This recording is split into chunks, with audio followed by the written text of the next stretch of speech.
It's the big, big conversation.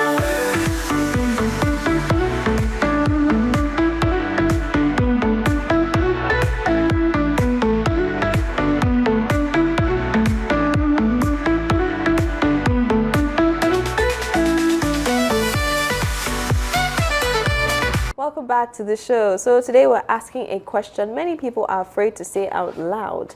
Boundaries with family. Is it disrespect? In African homes, family is not just important, it is sacred. You don't just belong to your parents. You belong to your aunties, uncles, cousins, elders, and even people you didn't invite into your life. But in this generation now, more people are choosing peace over pressure. They are choosing boundaries over burnout. So is it wrong to step back, or is it wisdom? Are they being disobedient, or are they finally being honest about it? So let's talk about it. I mean, to be very honest, speaking about family is very delicate, because you know how they say when you get married, you're not just marrying your spouse, you're marrying the family. But do I really want to marry the whole family? Do I want to marry your daddy? Do I want to marry your mommy? Do I want to marry all your uncles, aunties, cousins that may or may not even understand me for who I am? So of course the big question is, where do we draw the line with boundaries such that they understand that, okay, this is your own nuclear family, and they do not see it as disrespect? So I'll start with Ewa. Okay, so I don't think setting boundaries is disrespect or disrespectful. Rather, I feel not setting boundaries can lead to disrespect. Yes. Because the truth is, like you said, you're in the Nigerian or African context, you don't just marry a person or a man if you're a woman.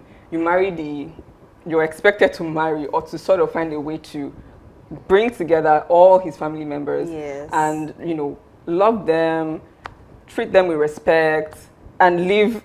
If you look at the Indians, they even move into the family houses, right? And in such a scenario, it's so important that you draw necessary boundary lines, so that you're not constantly in conflict, so that you're not building resentment towards anybody. How you do it is a different conversation, but should you do it? 100%, I believe you should. So let's talk about the how. The how, yes. Jumoke, you go. Okay, so interesting. In my church, we've had so much talk about relationships this month because it's February. Yes. And also this morning we were talking about personal space on a particular group I'm on, talking about how you need to preserve your space and let everybody understand that what their priorities are different from what yours are. Yeah. Now in church, on Sunday particularly, we had to differentiate between the cultural marriage, the contemporary marriage, and the covenant marriage. That's the one you're doing according to church. You see, the truth is many of us do all. You know, you go to court, you go to church, you do trad, you have done 3 weddings, and then at the end of the day, you try to distance yourself from one of the many things you did. They have collected yam. They have brought goats. They don't want to come. You just say they cannot come. Hey, you collected yam, they will come. You know, so we need to be able to say that when you identify with the culture, then you cannot come later and say you do not identify with the culture. The culture is that you defer to your in-laws. So if you have started off deferring to your in-laws, you cannot come into yourself later on in life And say okay, I don't want to my peace has been stolen, I want to draw boundaries. You know, you will learn people management in a way that gives you peace. You might have to practice some level of avoidance. Now, contemporary, we have gone to duplicate the Oyinbo style, you know, forgetting that some of them actually live in their in-laws' houses and they don't have so much drama going on because they learn to understand the family life. I mean, if there's family dinner time and everybody comes to the table, they leave their phones behind, it's because that family has rules. You know, you don't now try to duplicate it and then come here and give your mother-in-law the response that she did not write a letter to tell you she was coming today. She just knocked on the door and then she comes in and you give her lunch and you say, when is the car coming to pick you? Going? You know, there's just some things that are not acceptable because of our culture. You cannot duplicate it if that is not the lifestyle of the people around you.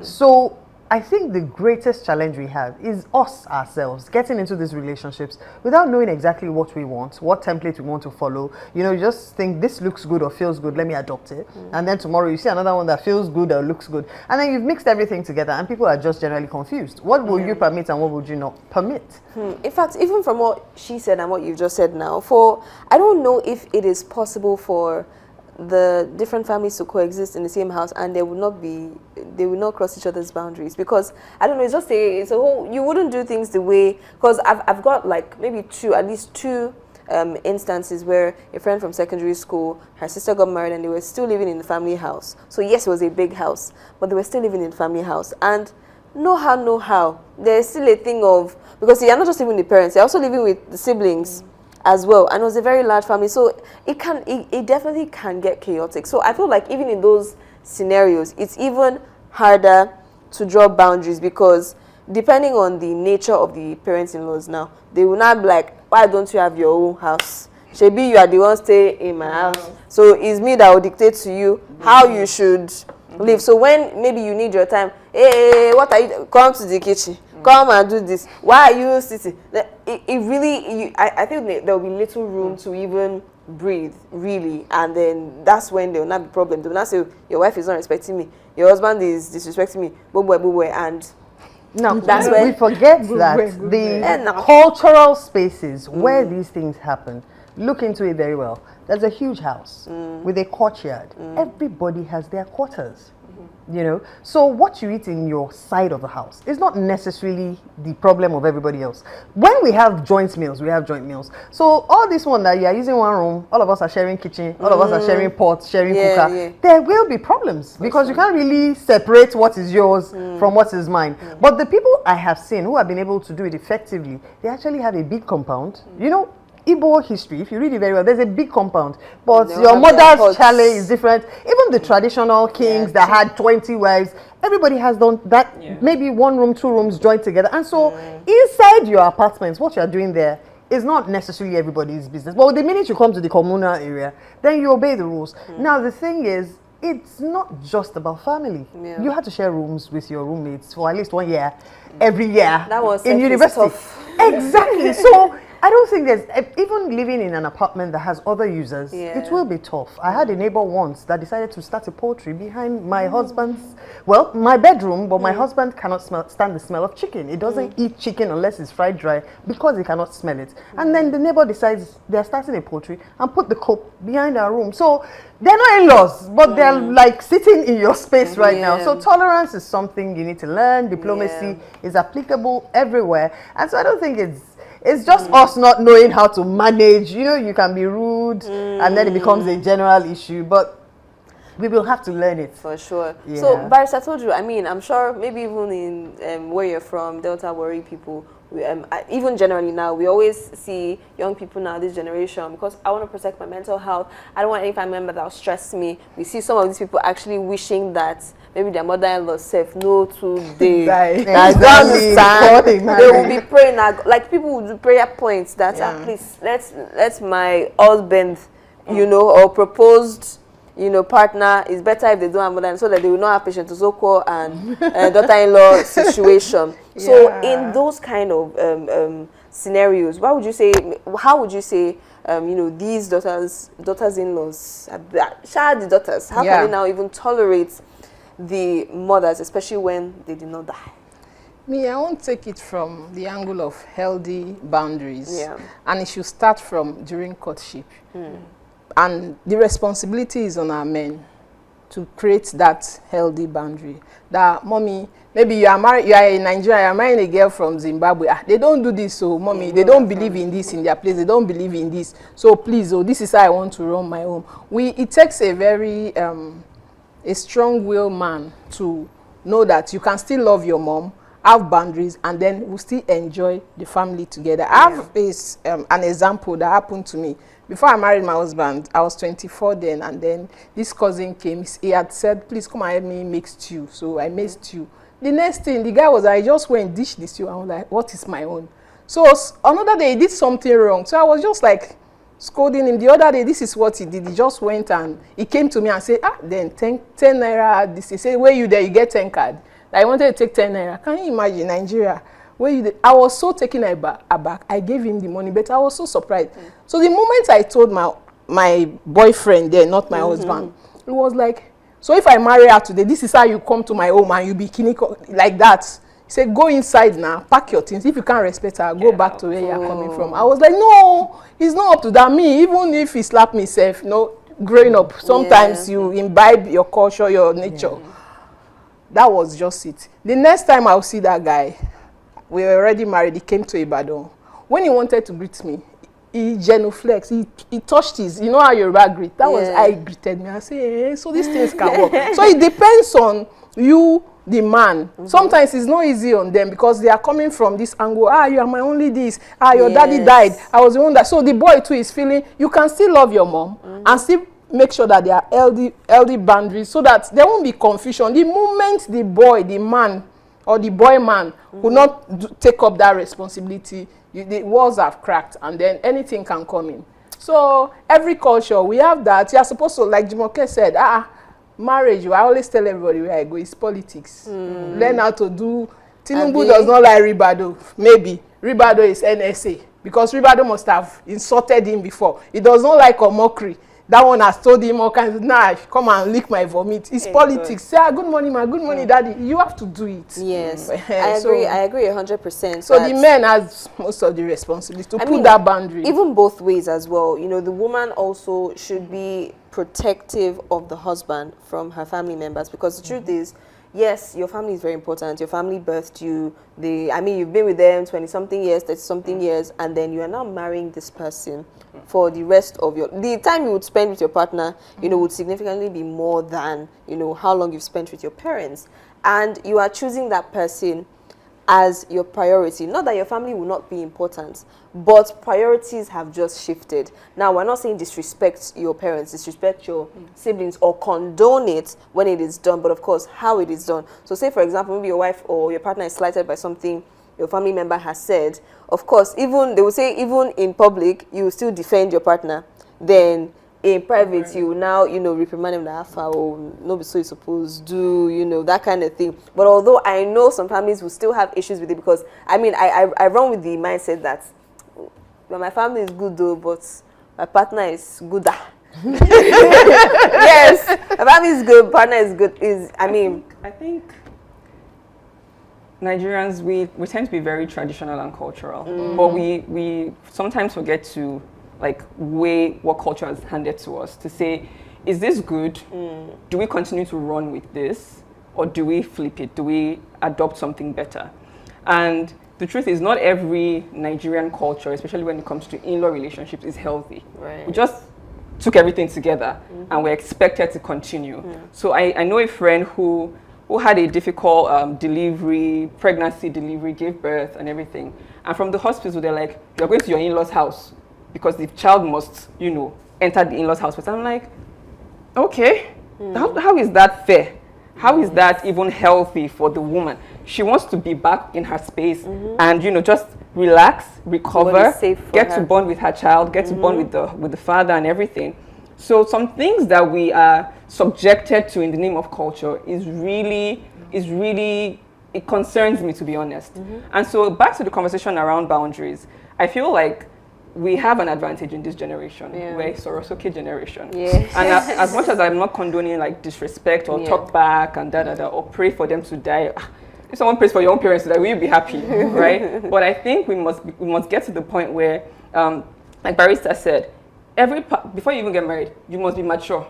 Be sure that the person you're getting married to is a mature person. If not, you will suffer it too, because they won't be able to speak up to defend you or to defend your family unit. As much as extended family is important, your family unit is first. And if anything makes your partner uncomfortable, it's whether it's family members or even friends, it's your responsibility to not to say, oh, deal with it, but you fix what is going on, fix the dynamics in that situation. Stand up, be a man or be a woman, right? And can do what needs to be done. From a lot of people just want to hide under weak personalities and force the other party to deal with the situation. If your if your mother is messing up, talk to your mother with due respect. Sis, if your siblings are acting anyhow, talk to them with due respect. Don't put the responsibility on your partner, because they will be highly offended if it comes from the opposing person. But if it comes from you, you've grown up with them, you understand. Again, we all come from different backgrounds. The way I was raised is not the way my partner was raised. Exactly. Upon getting married, I realized that, oh, okay, the way I want to do with my mom and everything, okay, I have to study my mom-in-law. She's an amazing woman, but she's different from my mom. And so part of healthy boundaries is knowing that the way I do with my mom is not the way I do with my mom-in-law. So I set it in place to say, okay, this is how I contain my character when I'm around this person. Not to be fake or anything, but with wisdom to know that some things might not fly here. Because I was going to add that that's not pretense. It's not you trying to suck up to them. It's really just emotional intelligence, knowing that, okay, people are different. When I want to, just like what I told you said, that's what the talking stage is for. By the time you are courting, you're dating, you're also asking, okay, what does your mother like? How is she like? You're also getting the insights I don't think asking is a good thing to do. It's better to experience it. Observe. Because the person that is telling you about his mom is wearing before you meet. He's wearing rose-tinted glasses. How he sees his mom is not how his mom is. Yes. So don't let him gist you about his mom. Go and sit by yourself. I want to correct something that I said, that the responsibility is on the men, not only men. Because I've seen a scenario whereby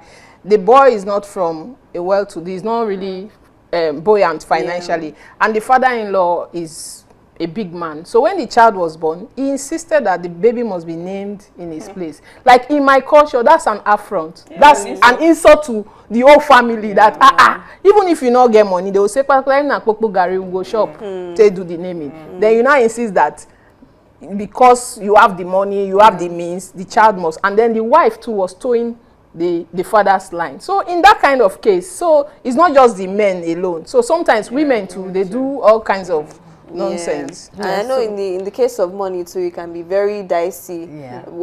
Sometimes we have family using money as tools of manipulation. Yes, trying to blackmail you into, oh, remember I told I sold all my gold, that you do your mother like this. It's not I mean, we're even speaking about the partners now, but even for the parents as well. We're parents now, and when we as we advance in age, our children too would come and say, oh, mommy, daddy, this is the person I want to be with. We also have to have that cognitive realization that, okay, I'm going to be the in-law now, and I have to make the right decisions. At some point, you're going to have to, grant them their space, and also give them the room to have healthy relationships, have healthy boundaries, so that you're not that mother-in-law or that father-in-law that we'll be talking about on this table. But listen to her, the scenario she painted of somebody giving birth and then being told to go to the in-laws' house. I realized that for some it could be fair.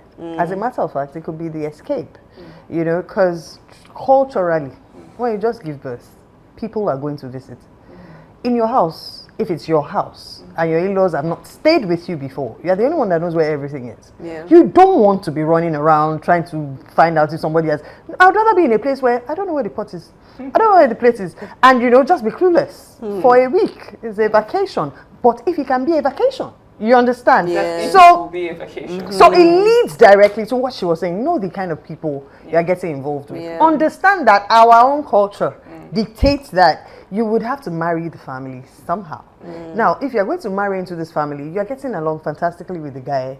You are not getting along with his family. You guys are not likely to relocate. Rethink the relationship, because those guys would kill the small love you people are sharing. They will kill it. And in the process of killing it, you will just live a very frustrated life. Now, personal example, when I met my mother-in-law, the first thing she said was, don't let that girl enter my house. So the first time I went to their house, I stayed in I stayed in the car throughout. I didn't calm down. So his siblings came out to greet me in the car. Why? Because he broke a 7-year relationship to be with me. And she was like, no way, it's not going to happen, But now, the first time I was going to face in-law wahala, they had a party in their house, and somebody thought I should not lie down when they are serving. So one cousin came in, to harass me that she doesn't understand. Why are they serving? And I'm sitting down. Unfortunately for that cousin, my mother-in-law was in the bathroom. So she comes out and goes, I'm sorry, what happened? She should get up. She should come and serve guests. And my mother-in-law goes, sorry, How do you mean? Is she not our wife? Hold on, whose wife? She's not married to you. She's married to Tunde. And Tunde is my son. I have not told her to get up. Why are you asking her to get up? And then she goes, she walked before you got here. So, How did you play the game? Even my husband is confused. What did you do? Whether Tell the us. word that reports myself or is the word that reports me She's like, is yeah. me, Yeah. she will side. That's also because humility. The siblings that came out taught me how to handle the mother. That's it. So you learn from everything. Yeah. So she's the one shielding me from every other member of the family. And what works is, Mommy, what do you want? When she says what she wants, I do what she wants. It doesn't matter what anybody else wants. She will carry Is it that the you placard. monetize it? What do you want? If she Depends says on it's what money, she she will get it. wants. Yes. Anything she wants, Mommy, take. How are you? So truly, it's political. It is political. Yes, it is. Political. It is political. Even the siblings, they want different things. But God was good to me.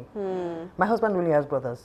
I don't know what it would have been like if he had sisters, but he only has brothers. So women love respect. They love being deferred to. Yeah. They love their opinion being sought first before you think you can start deciding things in our family. So when I'm with my mother-in-law, she's a caterer. I don't cook. You understand? So it depends on where you're going. For some, going when you're not feeling well might be a vacation. For others, because would they still- believe the woman's place is in the kitchen, Yes. you can't be lying down when somebody else is cooking. You must be doing everything. No, So but Yeah. Jumoke, It in depends a on the case scenario. where the scenario I just painted, culturally, some people, they take it like the naming of the child should be in the husband's place. it's in the not house. most cultures, yes. Yes. So when you are now, if you come to your husband and say, see, we are staying in Agbowo, face me, I slap you.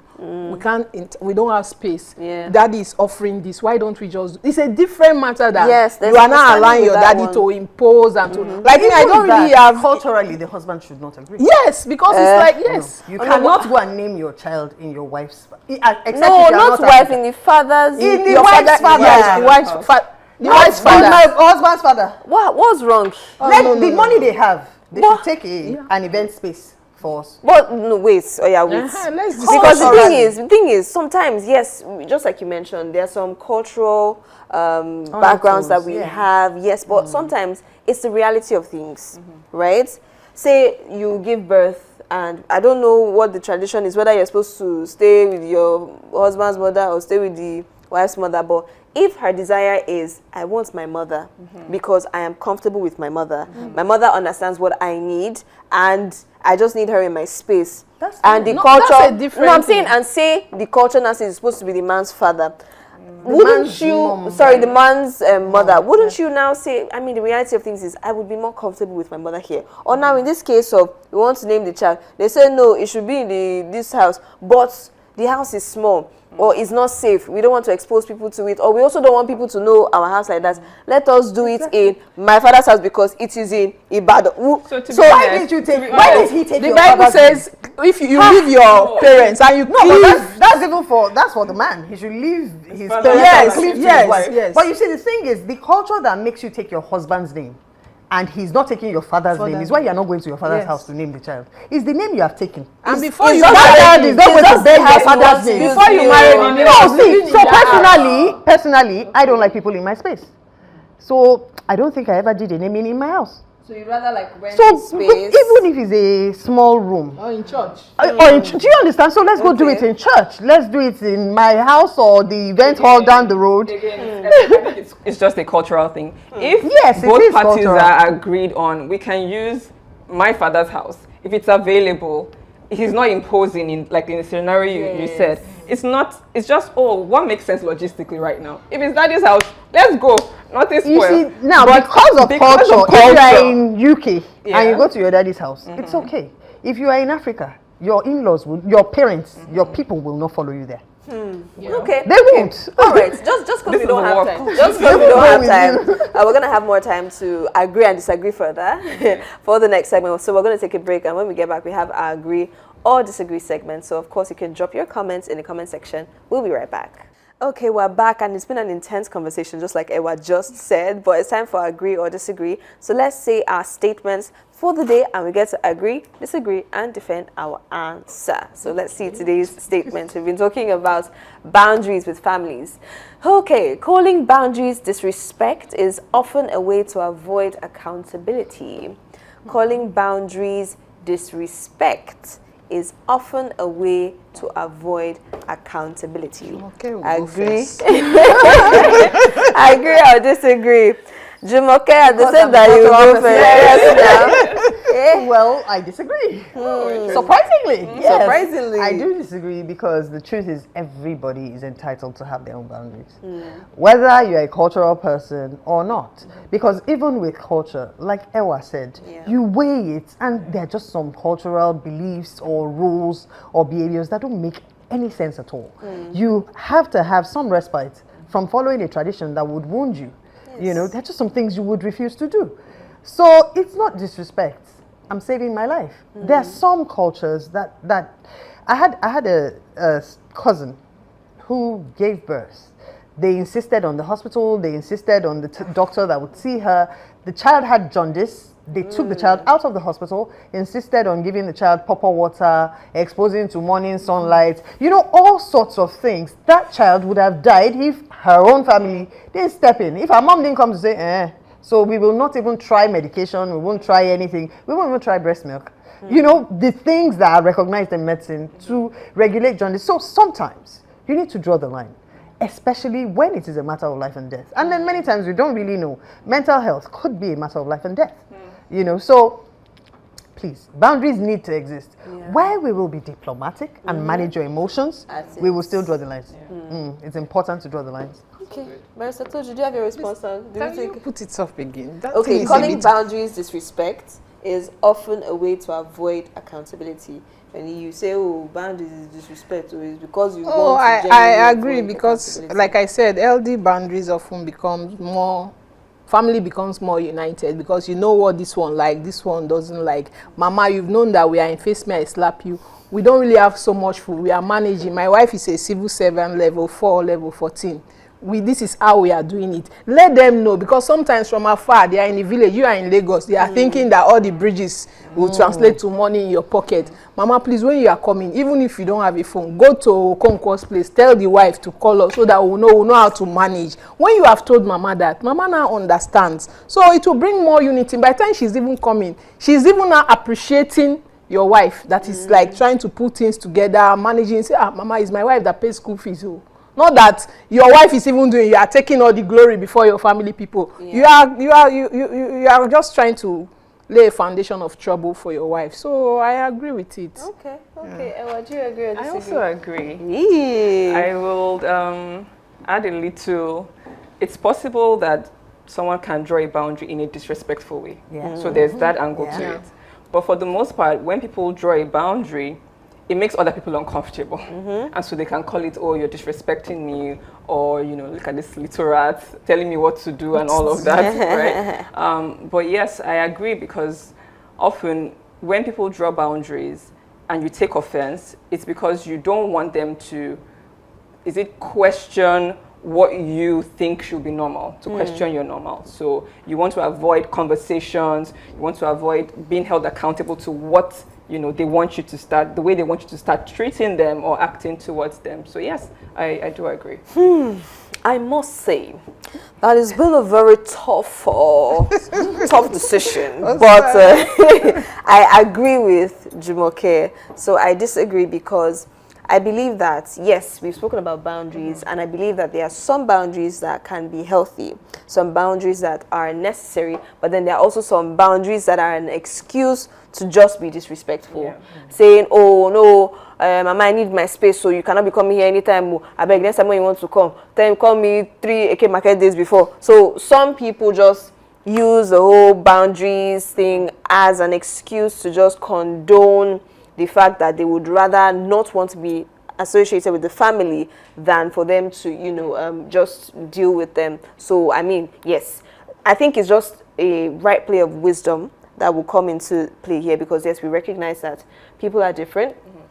They might not be the way you want them to be, but you're stuck with them for life. So just see how best to navigate and know that, okay, when the person is around, when the family is around, or when you get to encounter them, just let yourself know that it's for a while. And if it is more than a while, then God will give you God will give you the grace and wisdom. But yes, you can set your boundaries, make them healthy, and also just trust that, over time you would actually just open up to love them, and you see that, to be honest, it might not be that bad. If you come, It might you not be don't that have bad. a help, and the person boundaries don't have to is be permanent. Exactly. Right? It could change and They can evolve. shift as you get to know the person. Yes, So, yes, Barrister, I told you. no, you can't just accommodate them. They come, you don't have a help. You come because you came from the village. You eat your food and then you start dumping plates in the sink for me. I'll put drastic boundary. So there was something Barrister Toju said that sparked a train of thought, because I've had to deal with that issue for some days, and so I just want to leave a thought. I don't think we can deal with it today, and that is that don't window dress. She was saying that as the husband, you're taking all the glory. Let them know that your wife, he's doing something. And over the past few days, I've seen so many wives window dressing. They're doing so much. But because they don't want people to know they're doing so much, they now amplify their husbands, for everybody, including their in-laws. And so suddenly, the in-laws now come, and you are the victim of the window dressing you've done. Yes. So you've lied to everybody about how fantastic your husband is with the bills and everything. And so they add more because he's good at it. Not realizing that it's your pocket. Yeah. So every bill they bring belongs to you. Yes. So it could backfire. One way or the Well, we other. don't really have time. I would have given. That's a what I say, that salient we can't take it example. today, When my father-in-law but- died, it is the culture that the first son, you must be the one to buy the coffin. And then my husband was expecting to know. I now said that I have money. How much? Even though he paid me back, he went to the family meeting. I was telling everybody, he's told you that gave me money. He's told you that. I'm like, you don't have to say no. Let me tell them. Things like that. So yeah. I think I agree that that's a very deep thought, and sometimes maybe it's the ignorance of people. Sometimes they don't realize that even though they are doing it for the right intentions. Let everybody see that my husband is great. Cultural intention. That's I'm celebrating my husband. They say you should honor your husband. They say you should submit to your husband. They don't realize that after it will come and bite them No, in the it's bum even bum. the husband that should not even go to his people and be letting them know that it's my wife that has been assisting. Things are not as rosy. Both ways. If she's supporting, if she's telling you to Ella back, support Yes, her back, yes. and you see that way, The they will see that you are synergy, all a united Ted front. Just before we go, let's see our wise words on the web, because we've already dropped many gems. Okay, Barrister, I told you, can you read for us, please? Okay, you teach people how to treat you by what you allow, what you stop, and what you reinforce.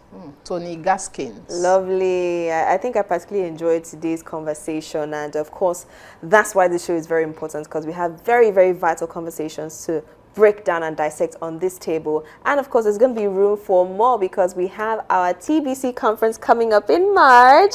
So anticipate, we're going to be dropping all the details pretty soon. Save the date, save the time, and you get to be seated with these ladies as well and learn from their wealth of experience. Okay, so as we wrap up today's big conversation, one thing is clear: family is love, but love should never feel like a prison. You can honor your roots and still protect your peace. You can respect your elders and still have a voice. Wherever you stand in this conversation, we hope today helped you think, feel, and maybe even heal a little. So don't forget to subscribe and be a part of our online family. My name is Osara Nomasaba. We'll see you on another insightful episode of The Big Conversation.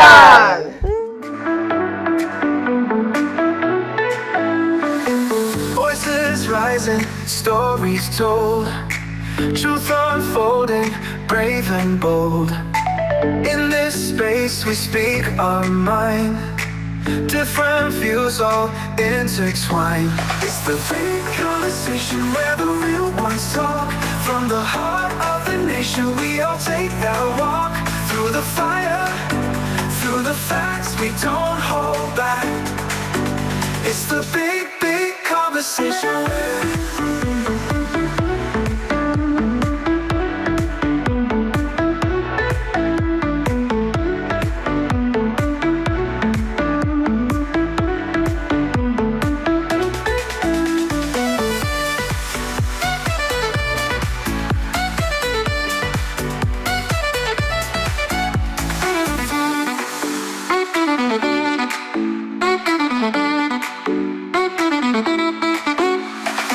Voices rising, stories told, truth unfolding, brave and bold.